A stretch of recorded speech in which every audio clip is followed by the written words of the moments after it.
हिंदू माने सचेतन ही जाओ। दुईटा घटना मु कहूँ आगु कलिकता घटना देखु एवं काश्मीर पेलगाम घटना देखु केवल हिंदू मान आक्रमण कर हिंदू मान मारी दि जाऊँगी निर्दिष्ट गोटे संप्रदाय गोटे मजहब लोक मारुंट जदि धर्म को कहूँ पढ़ाई तुम न पढ़ुच तुम मारुंट। काश्मीर पेलगाम जो घटना है से भाई पचारे तुम कौ मजहब सी कहले मु मुसलमान नुह मु हिंदू तेणु मरागला।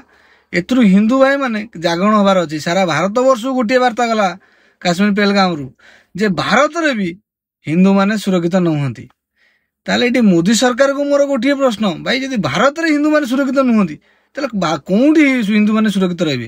पाकिस्तान में 15% हिंदू थे घटिक 5% पहुंचले।